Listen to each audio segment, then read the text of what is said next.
Okay, so talking about hard work.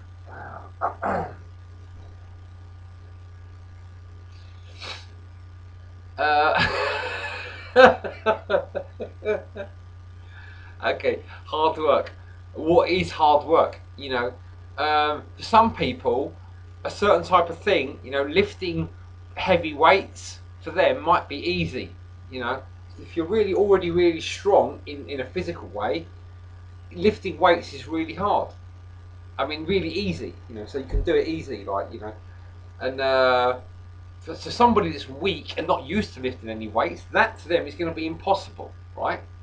Whereas if that same person who can't lift hard weights, maybe is particularly adept at dealing with other people's emotions, but the person who can lift heavy weights hasn't got a clue about other people's emotions and gets really flustered and uncomfortable when other people's emotions.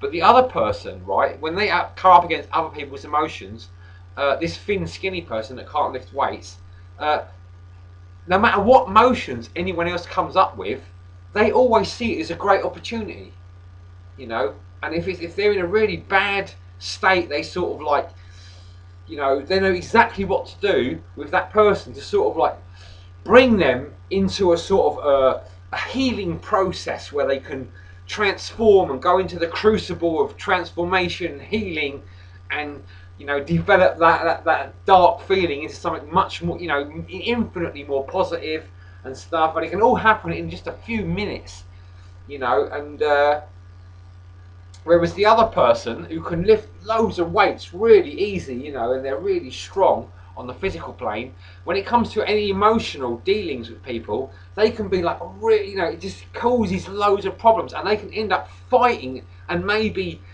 causing the police to have to be called and stuff because of the emotions that, and all the problems.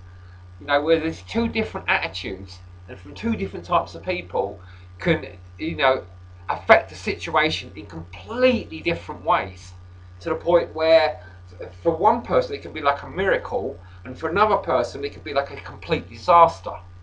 And it could be basically the same situation and dealing with the same person, you know. And this is an aspect of this heaven and hell thing, you know. There's one of the realities, just to preview what we're getting into, because I thought it seems like it's a good thing to give you some fair warning. I'm on the seventh day now. It's like 4 o'clock in the afternoon, and I'm looking at the ninth day going into the 10th day, and I'm thinking, right.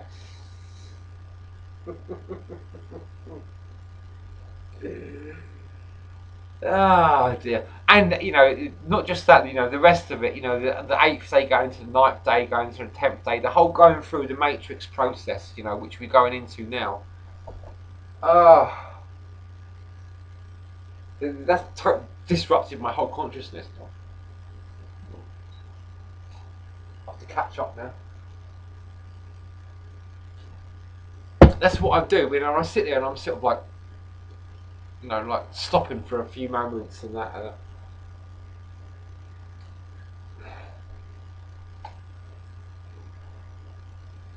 The mind is a slippery thing. It's ruled by Mercury, and you kind of have to let because Mercury is very heavy, so it forms its own like place where it's going to sit, and then from there, that's when you can look at it, and it will reflect everything else, and you can make an interpretation of what you're seeing from observing it when it settles down to its like a natural place where it wants to sit.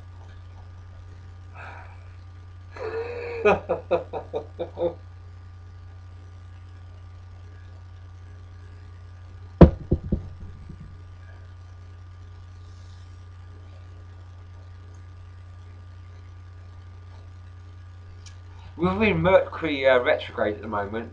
This is my seventh day. Mercury went retrograde about 3 or 4 days ago, and I'm really enjoying it. It's like in my progressed horoscope, Mercury went retrograde about 3 years ago, and it's going to be retrograde for the next 20 or so years. And so it's really interesting for me, you know, and it makes my mind very much more active. In the last couple of years, my mind has become so much more active, and like, you know, because when Mercury's retrograde, it's sort of it's accumulating all the things that is like looked at and observed over the last 80 days, and it spends 3 weeks sort of like, or 23 or 4 days of going back over all that stuff and re-evaluating it. So I'm going through a 23 or 24 year period now of Mercury retrograde in my like progressed horoscope, and I've just begun that period now, and it's in a way that's the most intense part of the period. So, and this third year it is like, you know, this is where the ball is really, you know, fucking, I haven't taken the ball by the horns, you know, the ball is getting rolling, the snowball effect, the ball by the horns. It's all fucking too much. It's all too fucking great and wonderful and fucking confusing and jolly and